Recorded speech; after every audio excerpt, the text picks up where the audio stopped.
आदाब नाजरीन, शाम 6 बजे में आपका खैर मकदम है। मैं हूं सबिया खान। अगले आधे घंटे में हम आपको दिखाएंगे मुल्क और बैरून मुल्क की खबरें। निर्भया मामले में मुजरिम मुकेश की रहम की अपील को सदर जमहूरिया ने कर दिया है रद्द। दिल्ली में विधानसभा चुनाव की जारी है हलचल और 5 मुल्कों ने ईरान से किया है यूक्रेनी तैयारे के महलूक मुसाफिरों को मुआवजा देने का मुतालबा। इन सब पर होगी नज़र। तिजारत और मईशत और खेल की दुनिया की भी होगी बात, लेकिन सबसे पहले इस वक्त की सुर्खियाँ। दिल्ली के पटियाला हाउस कोर्ट ने निर्भया मामले के मुजरिमों को 1 फरवरी की सुबह 6 बजे फांसी देने का जारी किया डेथ वारंट। वज़ारत दाखिला की सिफारिश पर सदर जमहूरिया ने मुस्तरद की मुकेश की रहम की अपील।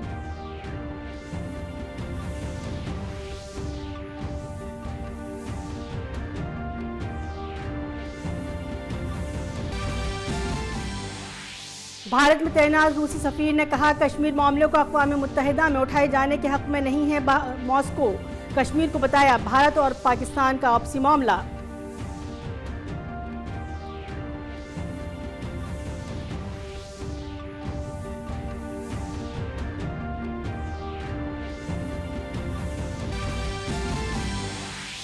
(1993) के मुंबई धमाकों का कसूरवार जलीस अंसारी कानपुर में गिरफ्तार।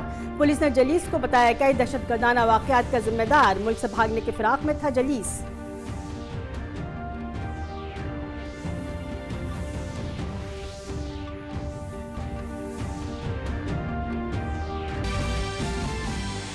दिल्ली विधानसभा चुनाव के लिए बीजेपी ने जारी की 57 उम्मीदवारों की फहरिस्त।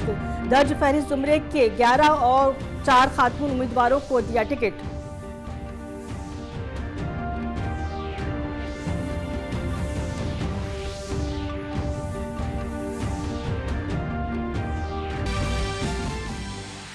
और ऑस्ट्रेलिया के खिलाफ दूसरे वनडे में भारत की अच्छे बल्लेबाजी। सीरीज में 1-0 से आगे है ऑस्ट्रेलिया।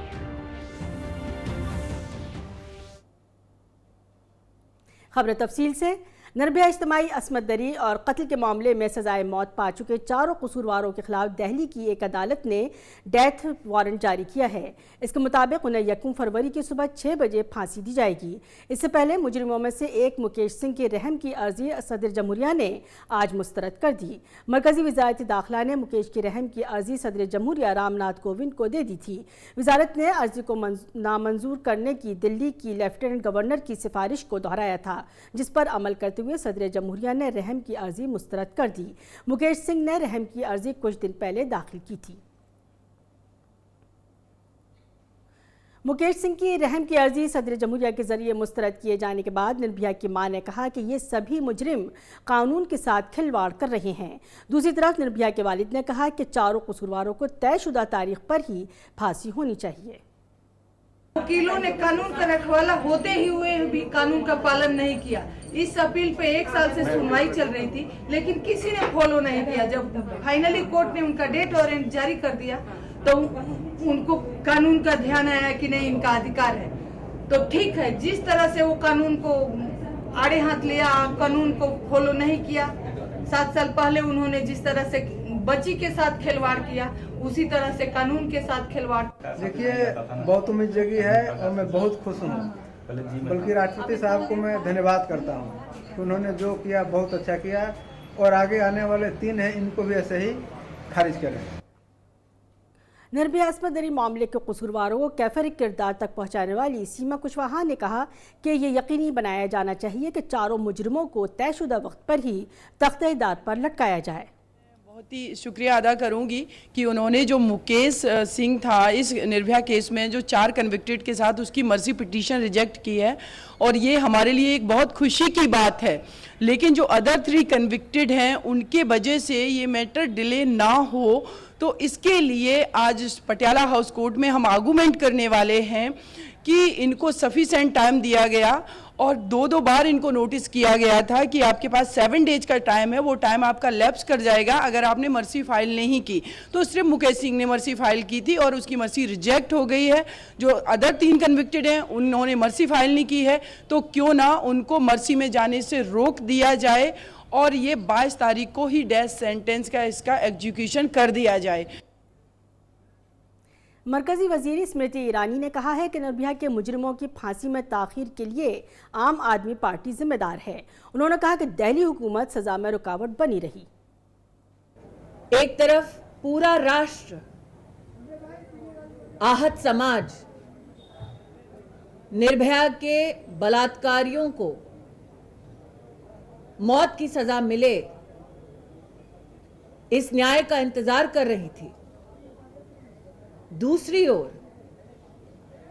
प्रदेश की आम आदमी पार्टी की सरकार पीड़ित मां को न्याय से वंचित रख रही थी। आज मैं आभार व्यक्त करती हूं महामहिम राष्ट्रपति जी का,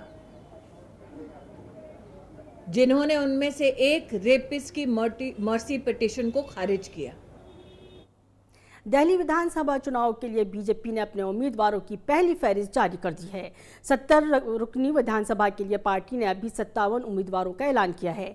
पार्टी की दिल्ली यूनिट के सदर मनोज तिवारी ने उम्मीदवारों का ऐलान किया और चुनाव में कामयाबी का एतमाद जाहिर किया। याद रहे कि पार्टी की मरकजी चुनावी कमेटी की कल नई दिल्ली में मीटिंग मुनक्किद हुई थी, जिसमें वज़ीर-ए-आज़म मोदी, पार्टी सदर अमित शाह और कारगुजार सदर जेपी नड्डा समेत सीनियर लीडरों ने शिरकत की थी।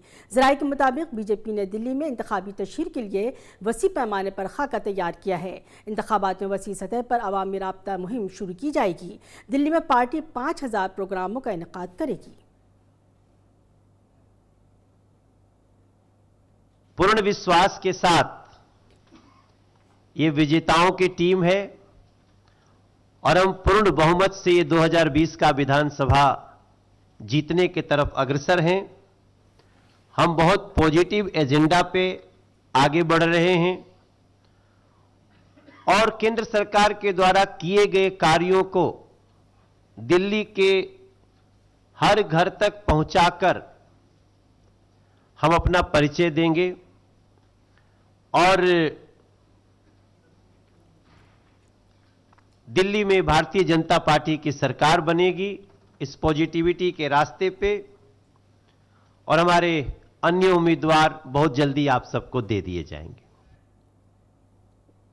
दिल्ली विधानसभा चुनाव के पेश नज़र कांग्रेस की मरकजी चुनावी कमेटी की मीटिंग पार्टी सदर सोनिया गांधी की दिल्ली में वाक़ रहायशगाह 10 जनपद पर हुई। मीटिंग में कांग्रेस के सीनियर लीडरों ने शिरकत की।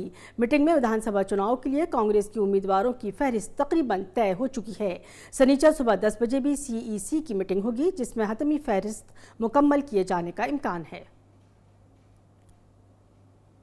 आम आदमी पार्टी की उम्मीदवार आतिशी ने आज कागजात नामजदगी दाखिल किए। उन्होंने कालकाजी विधानसभा हल्के से अपना पर्चा नामजदगी दाखिल किया। बिल्कुल एक्साइटमेंट है।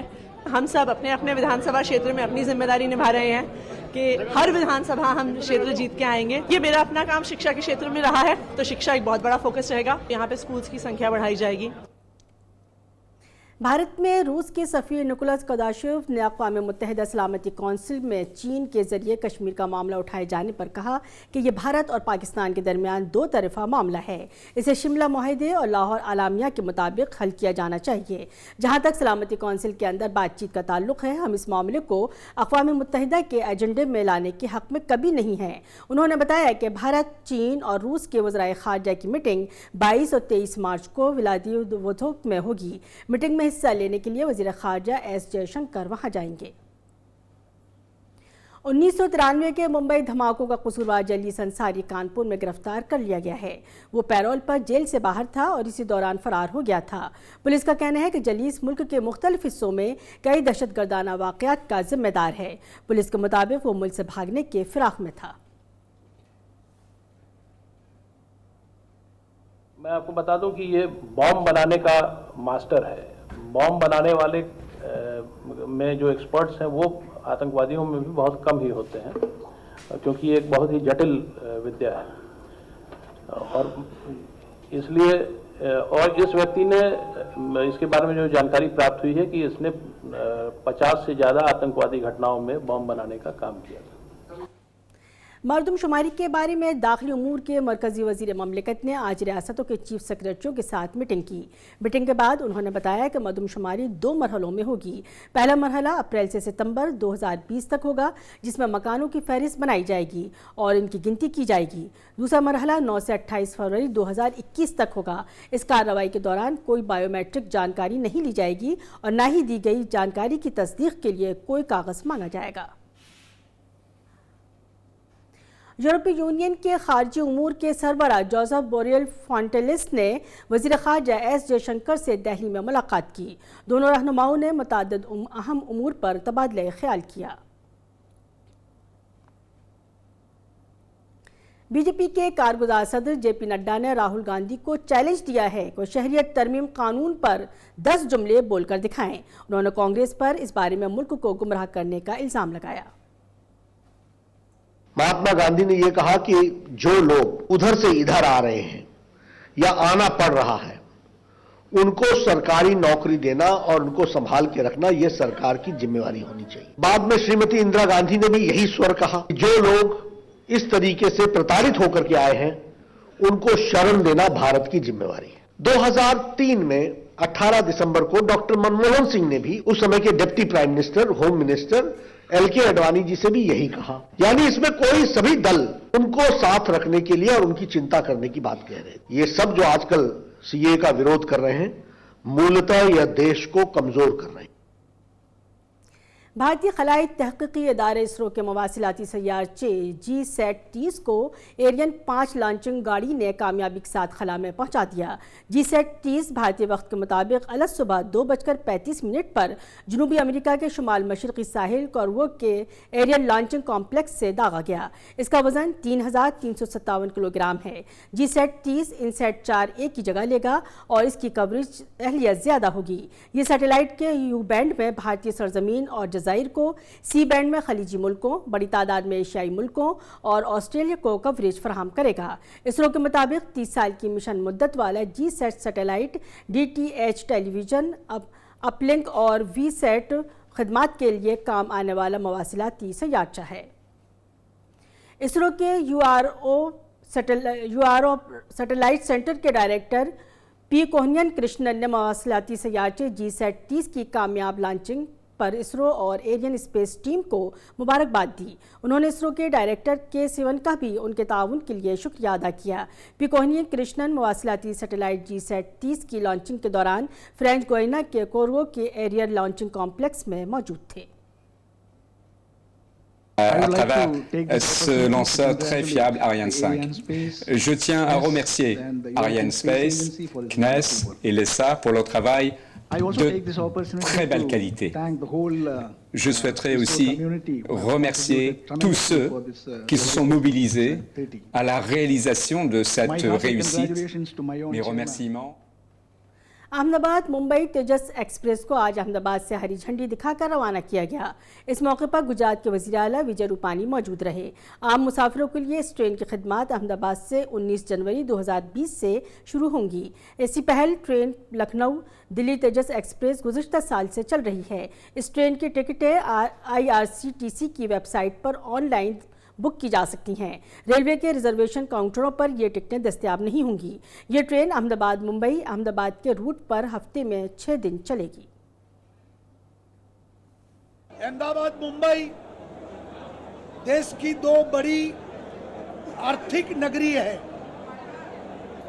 देश के GDP में, देश के विकास में, व्यापार और उद्योगों में काफी दोनों शहरों का, दोनों नगरों का काफी कंट्रीब्यूशन है और उन दोनों को जोड़ने के लिए तेजस ट्रेन जो चालू हुई है, मुझे पूरी उम्मीद है कि आने वाले दिन में अहमदाबाद मुंबई दोनों शहरों को काफी लाभ होगा। वज़ीर-ए-आज़म नरेंद्र मोदी ने ब्रो रियांग पनाह गुज़ीनों को त्रिपुरा में मुस्तकिल तौर से बसाने के लिए किए गए समझौते का खैर मकदम किया है। उन्होंने कहा कि इस कदम से ब्रो रियांग पनाह गुज़ीनों को बहुत मदद मिलेगी। उन्होंने ये भी कहा कि ब्रो रियांग पनाह गुज़ीनों को भारत सरकार की कई तरक्याती स्कीमों का फ़ायदा मिल सकेगा। त्रिपुरा के रुकने पार्लिमान प्रतिभा भौमिक ने ब्रू कबाइलियों से मुतालिक मुआहदे के लिए मरकजी हुकूमत का शुक्रिया अदा किया। उन्होंने कहा कि हुकूमत ने ब्रू पनाह गुज़ीनों के मसले का हल किया है। साल 1997 में हुए फ़िरका वाराना तशद्दुद के दौरान ब्रू बरादरी के लोग मिज़ोरम छोड़कर त्रिपुरा के अज़ला में आबाद हो गए थे। मोदी है तो मुमकिन है। 97-98 से जो हमारा कंट्री में जो रहते हैं ब्रू भाई बहनों ने निवेरन स्टेट मिजोरम से त्रिपुरा में आए हैं, कांचनपुर। तो उन लोगों का जो ज़िंदगी है बहुत खराब था। मैं धन्यवाद करती हूँ मोदी जी को, अमित शाह जी को और हमारा मुख्यमंत्री को। जो समस्या था अपने कंट्री में अपने लोग रिफ्यूजी था तो उन लोगों को सेटल कर दिया। दिल्ली हाईकोर्ट ने बीजेपी के बरतरफ लीडर कुलदीप सेंगर की अर्जी पर सीबीआई को नोटिस जारी किया है। इस अर्जी में उन्नाव अस्मत दरी मामले में कुलदीप सेंगर को सुनाई गई उम्र कैद की सजा को चैलेंज किया गया है। दिल्ली हाईकोर्ट ने सेंगर को जुर्माने के 25 लाख रुपए अदा करने के साथ 60 दिन की मोहलत भी दे दी है। सुप्रीम कोर्ट ने समाजवादी पार्टी के लीडर अब्दुल्ला आजम खान के मामले में इलाहाबाद हाई कोर्ट के हुक्म पर रोक लगाने से इनकार कर दिया है। काबिल जिक्र है कि इलाहाबाद हाई कोर्ट ने अब्दुल्ला आजम की उम्र 25 बरस कम होने की बुनियाद पर उनकी विधानसभा की रुकनियत को मनसूख कर दिया था। अदालत उज़्मा ने अर्जी गुजार को इस सिलसिले में नोटिस जारी किया है। और अब चलते हैं अपने साथी सादिया के पास तिजारती, बैनुल-अक़वामी और खेलों की खबरों के लिए। जी सादिया। शुक्रिया सबिया। सबसे पहले बात करेंगे तिजारत और मईशत की खबरों के बारे में।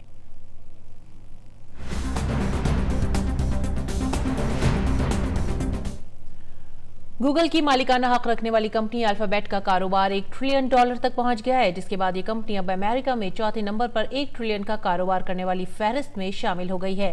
काबिल जिक्र है कि $1 ट्रिलियन तक कारोबार करने वाली एप्पल पहली कंपनी थी, जिसके बाद माइक्रोसॉफ्ट और अमेजॉन भी इस फहरिस्त में शामिल हो गई।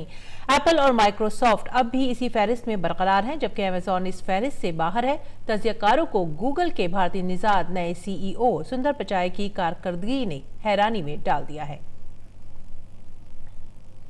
अगली खबर, इंडियन रेलवे में बिना चौकीदार वाले रेलवे क्रॉसिंग को खत्म करने का अपना हदफ मुकम्मल कर लिया है। रेलवे ने गुज़िश्ता बरस 3400 बिना चौकीदार वाले फाटकों को खत्म किया है। वजारत खजाना ने अपने ट्वीट में कहा है कि वजारत रेल ने बड़े पैमाने पर अपने मिशन को पाए तकमील तक पहुंचाया है। और आइए अब नजर डालते हैं आलमी खबरों पर।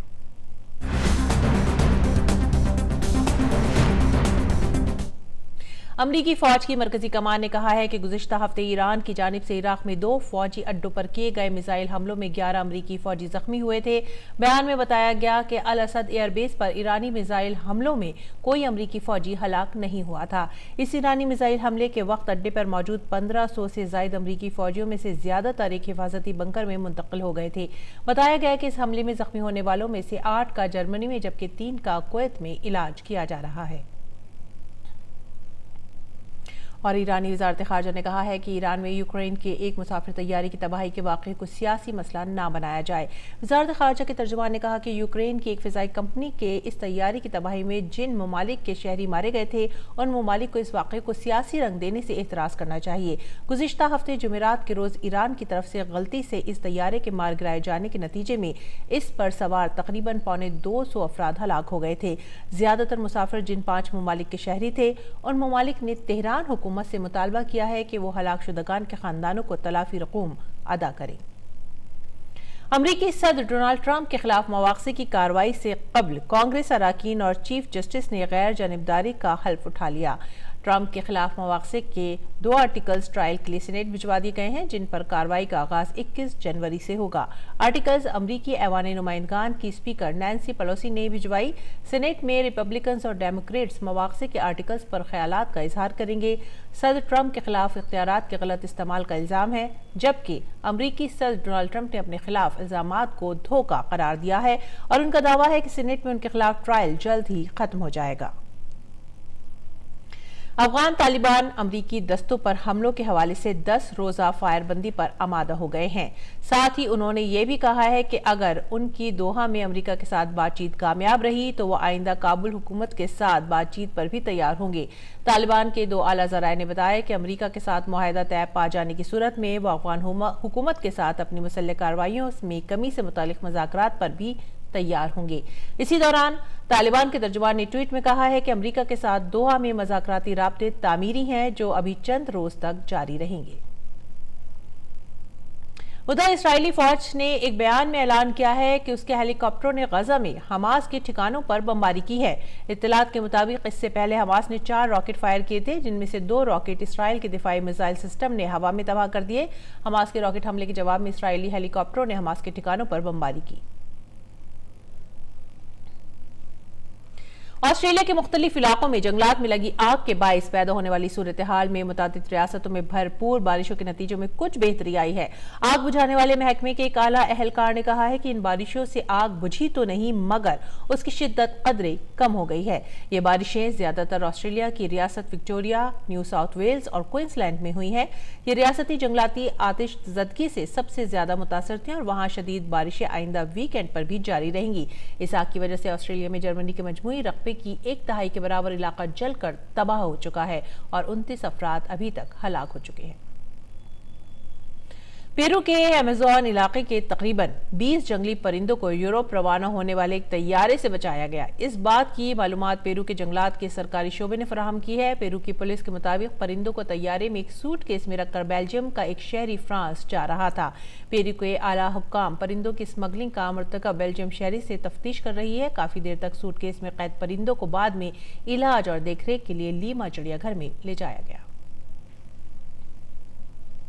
नाजरीन, अब रुख करते हैं खेल के मैदान का।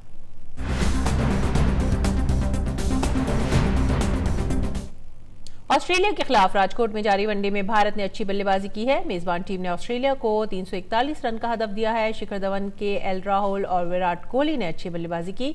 ऑस्ट्रेलिया ने टॉस जीता था, लेकिन उसने बल्लेबाजी के लिए टीम इंडिया को मदऊ किया। ऑस्ट्रेलिया ने आखिरी इत्तला मिलने तक 1 विकेट पर 31 रन बना लिए हैं। क्या स्ट्रेंथ है किसी बल्लेबाज की या क्या कमजोरी है? सीधे बल्ले से खेलते हुए अब विराट कोहली फील्डर। और दीगर खबरों के लिए आइए वापस चलते हैं सबिहा के बाद। शुक्रिया सादिया। और अब कुछ दीगर खबरें। मॉस्को की चिड़ियाघर में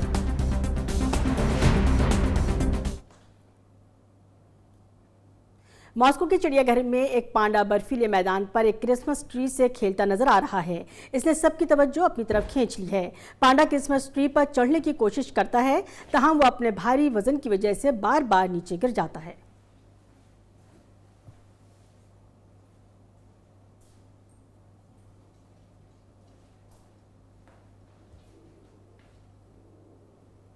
पेरिस में एक बिल्कुल नए और दिलचस्प तरीके का एहतजाजी मुजाहरा देखा गया। पेंशन इस्लाहात पर जारी एहतजाजी मुजाहरे के दौरान बड़े बड़े टेडी बियर को पुलिस बैरिकेड के ऊपर सजा दिया गया, जिसने पुलिस अहलकारों के चेहरे पर मुस्कुराहट ला दी। हालिया मुजाहरों में हुई पुरतशद्दुद झड़पों के बाद ये एक नया तरीक़ाकार है। टेडी बियर को रखकर किए गए मुजाहरे तख्तियों पर तहरीर शुदा नारों से काफ़ी मुख्तलिफ हैं। पिछले हफ्ते के मुजाहरों के मुकाबले में जुमेरात को एहतजाजी मुजाहरा किसी हद तक पुरअमन रहा। वज़ीर रेल पीयूष गोयल ने आज गुजरात के केवड़िया में सरदार सरोवर बांध पर बने स्टैचू ऑफ लिबर्टी का दौरा किया। इसके अलावा वज़ीर रेल ने केवड़िया रेलवे स्टेशन पर जारी तरक्याती कामकाज का भी जायजा लिया।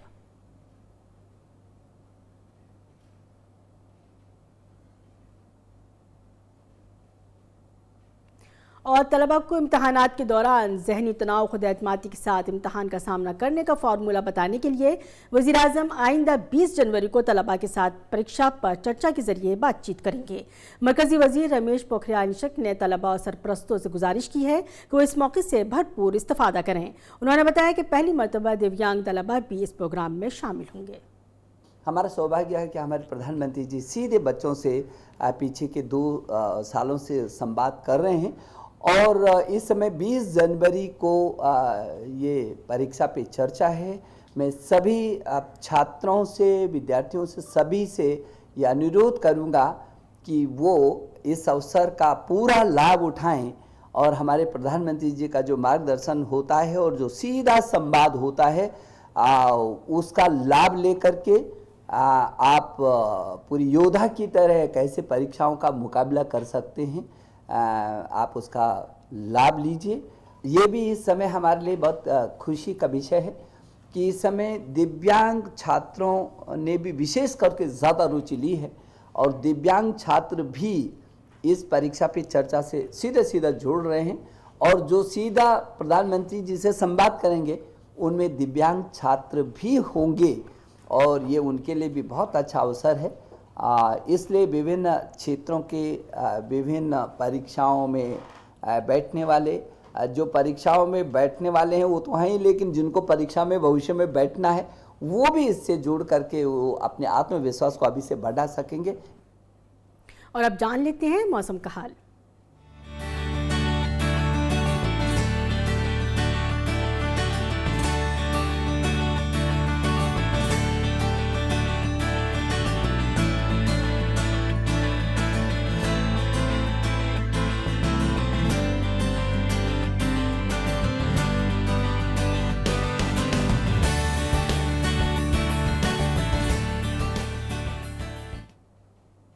और नाज़रीन, अब वक्त हो रहा है आपसे इजाज़त लेने का, लेकिन चलते चलते आपको दिखाते हैं भुवनेश्वर में हुए डांस फेस्टिवल की झलकियां। आप उनका लुत्फ उठाएं और हमें दें इजाज़त। आदाब।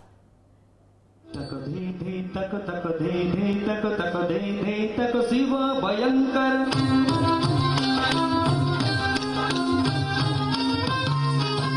डम